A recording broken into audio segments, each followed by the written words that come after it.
เปิดภาพมาเมื่อนี้พี่น้องเอ้ยเนาะสนิทกะสิมาหาทางร้านสุรัตน์พี่น้องเนาะบ่ฮู้ว่าเพิ่นสิอยู่เฮือนอยู่ซ่านบ่มื้อนี้เนาะสนิทว่าสิมาเยี่ยมมายามเพิ่นนี่ได้พี่น้องเอ้ยเนาะว่าเพิ่นอยู่กินจังไดมื้อนี้เนาะสนิทว่าสิเข้าไปเฮือนซ่านเพิ่นอีกพี่น้องเอ้ยเนาะไปเยี่ยมไปยามเพิ่นว่าน้องเพิ่นสบายดีอยู่บ่เนาะเปิดภาพมาทางนี้เหมือนพี่น้องเอ้ยเสือพี่น้องเนาะส่วนนี้ก็เป็นอากาศสีแรงๆพี่น้องเนาะ4 โมง 5 โมงแรงพี่น้องเอ้ยเนาะก่อนอื่นก็กราบทักทายสบายดีเด้อพ่อแม่ FC สู่กูสู่คนเนาะบ่ว่าอยู่ภายในประเทศหรือต่างประเทศพี่น้องเนาะก็ขอต้อนรับเข้าสู่2สาวนี้ละไตพี่น้องเนาะมื้อนี้สนิทว่าสิเข้าไปหาทางร้านสาวสุรัตน์เนาะว่าเพิ่นสิอยู่เฮือนบ่เนาะไปพี่น้องเฮาไปหาเพิ่นเลยพี่น้องเอ้ยเนาะว่าเพิ่นเฮ็ดหยังอยู่ในเฮือนในศาลเพิ่นมื้อนี้สิเจอสิพอเพิ่นอยู่บ่เนาะพี่น้องเอ้ยเนาะไปเฮาไปนำกันเลยพี่น้องเอ้ยเนาะเจอพี่น้องเอ้ยเด้ทางศาลเพิ่นก็คือว่าเงียบดีเนาะพี่น้องเพิ่นสิอยู่เฮือนอยู่ศาลบ่เนาะ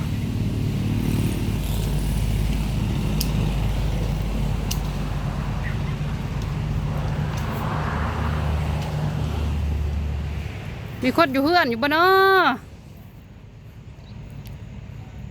ไผเด้อยู่เฮือนนี่ร้านสาวสุรัตน์อยู่เฮือนอยู่บ่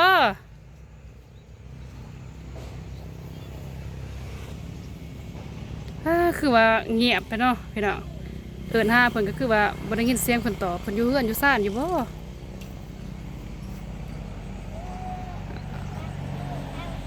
โอ้โอ้เพิ่นตัดพื้นทางสิพี่น้องเอ้ยสนิทก็คุบเอิ้นแหนมไปทางฝนเลยพี่น้องเนาะสนิทเอิ้นใส่ก็แหนมไปทางฝนพี่น้องทางขึ้นเฮือนเพิ่นเนาะบ่ฮู้ว่าลานหน่อยเพิ่นมาพันพื้นทางพี่เถอะสบายดีล่ะสบายดีโดยนะสาวนิดโดยป่าลุงเอาโดยวันนี้ร้านเสียดยังวันนี้สีตัดขึ้นด้านไฟหนึ่งเอาร้านสตัดพื้นน้ำไฟหนึ่งข่าวว้าตัดเบิ้งนะสาวสิเบิ้งเป็ดบ่ตัดค่ะอืม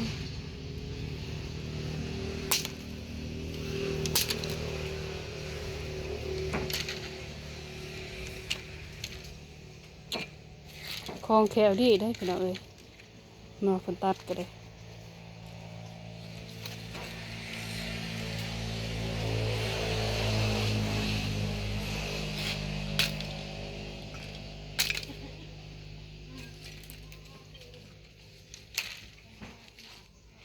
เลย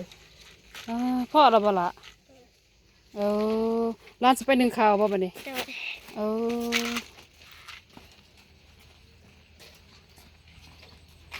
ไปพี่น้องเนาะไปเบิ่งร้านเศร้าผมจะไปหนึ่งข่าวพี่น้องเอ้ยพี่น้องเนาะ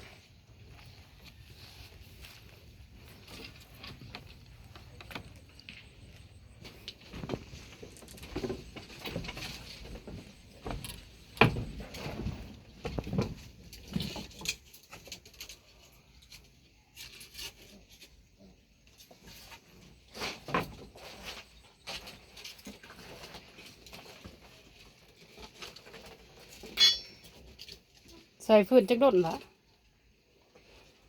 3-4โดดเลยบ่พี่น้องน่ารักเบิ้งน่าสาวสิเบิ้งน่าเบิ้งน่าสาวสิเบิ้ง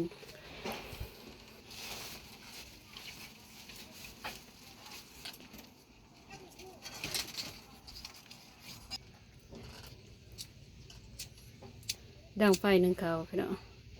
ร้านไปไซมาดิก็แดดไปซ้ายบ่มีไพ่บังหนกหญ้าร้านเด็ดไปไซหญ้าร้านค่ะไปหาเก็บพักไปเก็บผักอีก เออ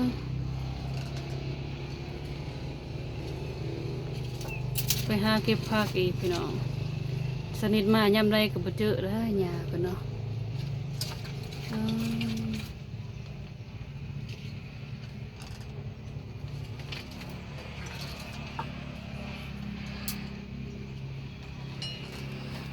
เด็กเป็นดังไฟพี่น้องเป็นเซยได้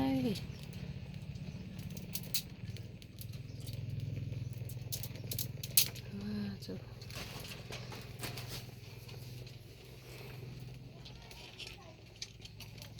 ร้านหนึ่งข้าวสุกหรือร้านสิเฮ็ดหยังกินกับเขาวมีระบบแนวกินร้านกินตะแลงนี่ย่างเออร้านถาหญ้าเก็บผักมาให้บ่เออใกล้บริญญาไปเก็บผักกันเลย ใช่ เออ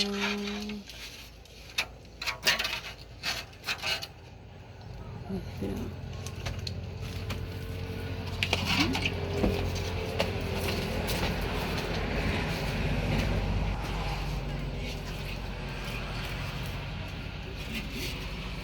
เป็นเสื้อได้พี่น้องเอ้ยนะ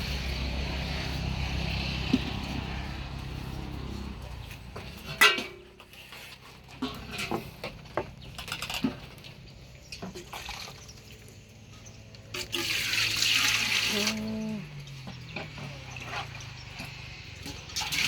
ร้านดังไฟหนึ่งเขานี่ข้ามระเบละ ทำเด็ก โดยจักโมงเลยล่ะ 3-4 โมง เออ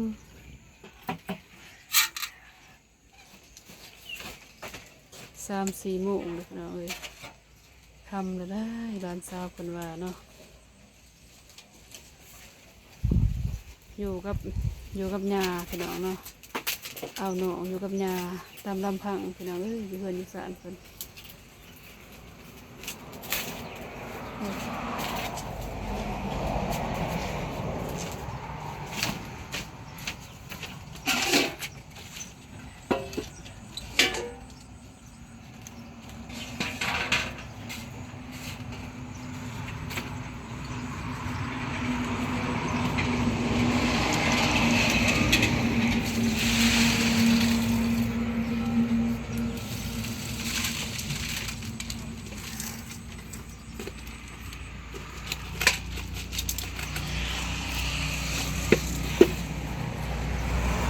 คลองแคลดีได้พี่น้องเอ้ยเนาะคนหนึ่งเนาะ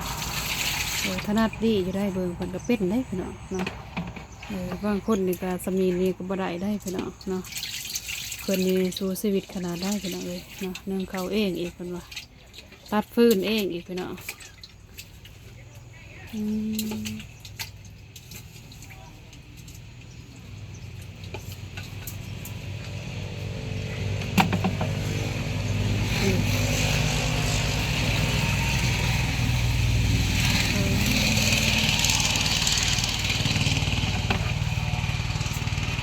ส่วนผักร้านก็มีบ่ ที่ เออร้านโฮดระบ่ส่วนผัก หน้า ย่างบ่ จน เออหนึ่งคันแล้วก็โฮดส่วนผักอีกบ่เออบ่ได้พูดให้นักศึกษาเบิ่งเด้อเออ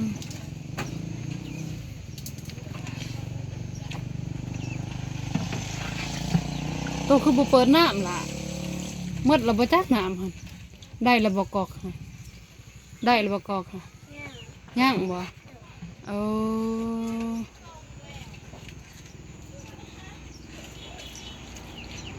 บ่ได้ร้านหิวน้ำขึ้นนี่แหล้วเนาะ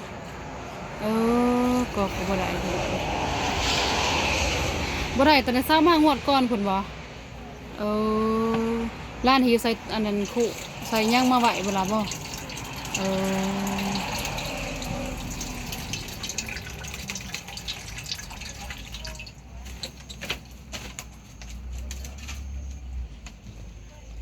โอเคพี่น้อง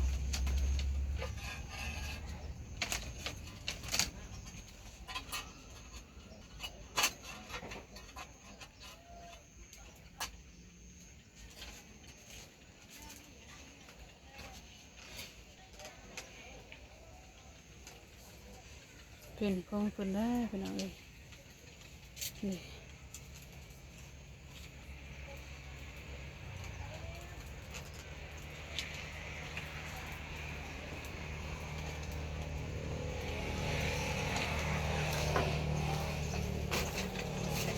อนเที่ยงวันนี้ร้านกินข้าวกับหยังล่ะ เจียว กินข้าวกับแจ่วอีก โดย อ้าวกินข้าวกับแจ่วอีกพี่น้องแซ่บบ่แจ่วหั่นล่ะบ่แซ่บ โดย บ่แซ่บร้านคือกินเลยสัตว์ มันมีแนวกิน บ่มีแนวกิน โดย แต่ละมื้อร้านสิกินแต่ข้าวกับแจ่วหั่นบ่ โดย เอ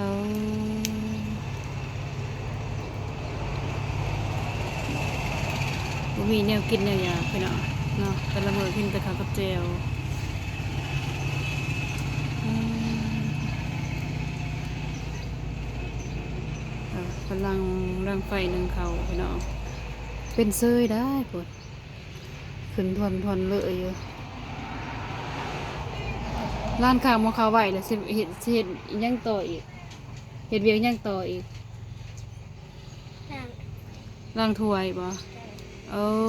อล้างถ้วยอีกเนาะแต่ละมือเลยเด้อเนาะล่ะเนาะตอนเช้าตอนแรกตอนละเฮ็ดเวียกแบบนี้เนาะล่ะเนาะเออเฮ็ดซอยหญ้าบ่ล่ะบ่เด้อพ่อแม่มาแล้วบ่ล่ะ ย่าง ย่างบ่ฝากอีกบ่เงินมาให้บ่บ่ โดย เออบริฝากมาให้พี่น้องเอ้ยเนาะตัวลากเบิ้งถ้วยสาวสิเบิ้งเว้ย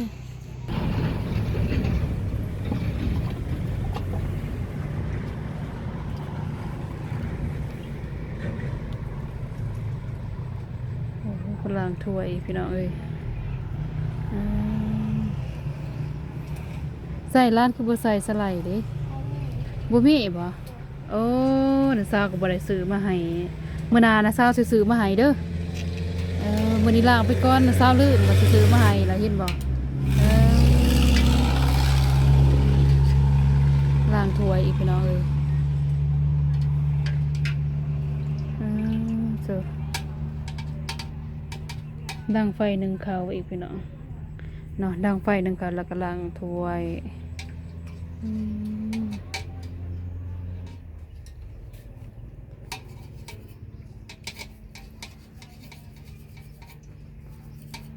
ทูคักแน่เด้อเนาะล่ะเนาะทูคักแน่เด้อพี่น้องเอ้ยให้มันร้อนคักๆเจ้าพี่น้องเด้ทูแท้ทูว่าเด้อน่ะ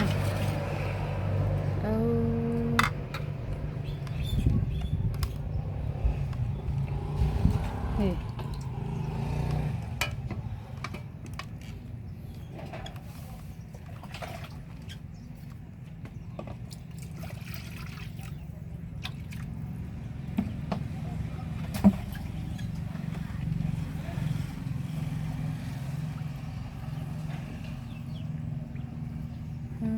เจ้า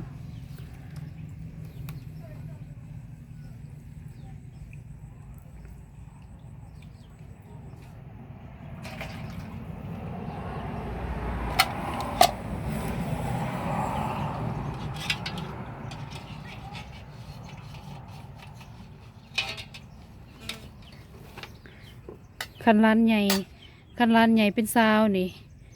ร้านเห็นจบร้านอยากเป็นหยังล่ะ เป็นคู่ เดี๋ยวเป็นคู่บ่เออหมักแห้งบ่ล่ะหมักแห้งพี่น้องใหญ่มากอยากเป็นคู่พี่น้องเนาะขั้นแบบว่าขั้นมีผู้ใหญ่แบบเพิ่นสิช่วยเหลือร้านอย่างใดหยังที่สุดกว่าหมู่ในความคิดของร้านเองร้านอย่างใดหยัง ใส่เพื่อน ร้านอย่างใดเฮือน โดย เป็นหยังร้านจึงว่าอย่างใดเฮือนเด้ บริเวณที่ยืน บ่มีเฮือนสิอยู่ โดย พี่น้องเอ้ยความคิดอย่างใดเฮือนพี่น้องเนาะคันเพิ่นช่วยพี่น้องเนาะคันว่ามีผู้ใหญ่ใจบุญเพิ่นช่วยร้านอย่างใดเฮือนเนาะ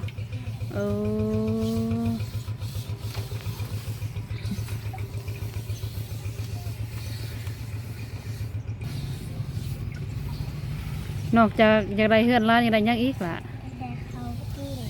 อยากได้ข้าวกิน แต่แนวกิน อยากได้แนวกินแบบอาหารแซ่บๆบ่ล่ะ โด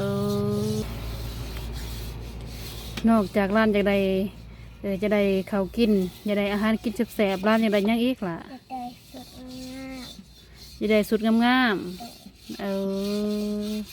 ามๆนอกจากสุดงามๆร้านจะได้หยังอีกวันนี้ จะได้ทุนเฮียน จะได้ทุนเฮียน โดย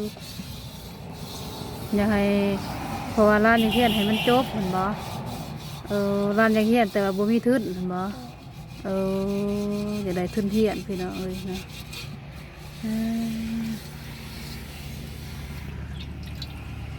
จะได้ทุนในการทำเฮียนพี่น้อง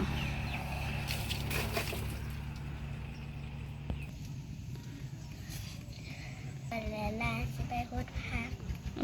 ร้านหลังถั่วแล้วร้านจะไปฮดพักต่ออีก โดย ใกล้บ่สวนผักร้านค่ะ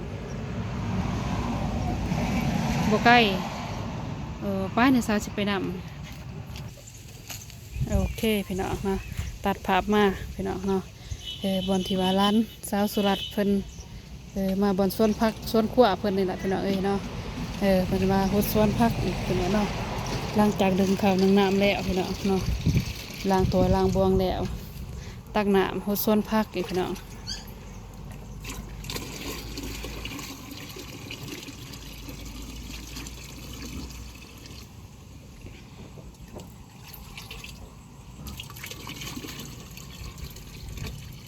บ่น่าเวลาจะใส่เครื่องจังซะ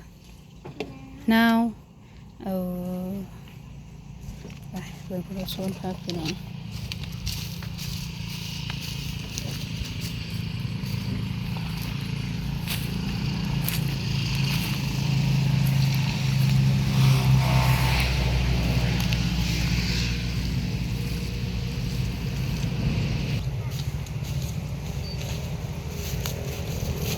เจ้าพี่น้อง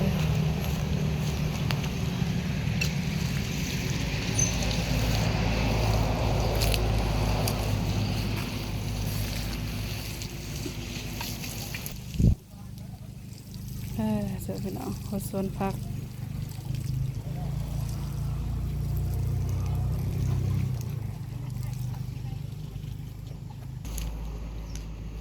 แล้วระบลานหัวส่วนพักนาซาในเมืองคือบ่มีหัวมีหยังล่ะ พ่อแม่ดินลาย บ่แม่นดินลาน โดย ดินไผล่ะ ดินปู ดินปูแต่ก่อนมีบ่หัวนี่ล่ะ นี่ แต่ก่อนมีหัวเพิ่นวางออกบ่ล่ะบ่ โดย เพิ่นเฮ็ดหยังบริเวณดินบนลานปลูกสวนผักนี่ มันสิปลูกเพื่อน เพิ่นสิปลูกเฮือน โดย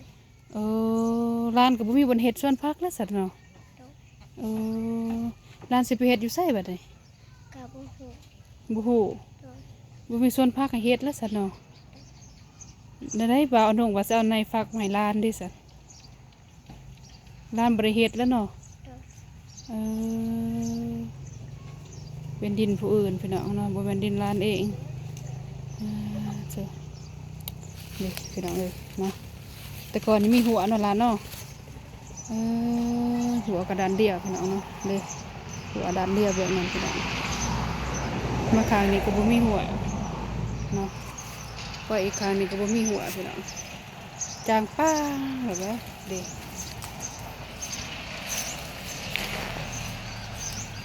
บ่มีหัวบ่มีหยังพี่น้อง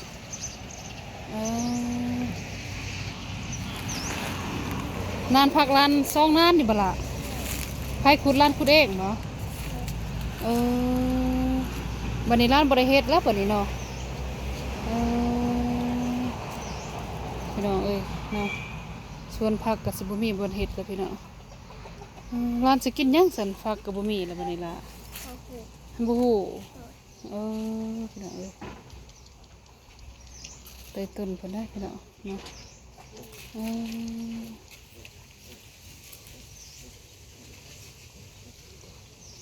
สิบ่หน้าบ่ล่ะลมพัดท่านหน้าบ่ นา เหือนเพิ่นพี่น้องส่วนภาคก็บ่มีเพียงได้ดินลานเลยซั่นเพียงนี้ไปพุ่นเลยแม่นบ่ล่ะแม่นบ่เพียงหันไปหันหั่นบ่เพียงน่ะซาว่างวดก่อนหั่นบ่ลานบ่น่ะซาหั่นบ่เพียงต้องไปหันดินลานเองบ่ว่าดินไผดินไผ ดิน ดินปูเออหมองปลูกเฮือนนี่ได้ล่ะเฮือนไผตัวนี้ดินไผตัวนี้ ดินหญ้าโอ้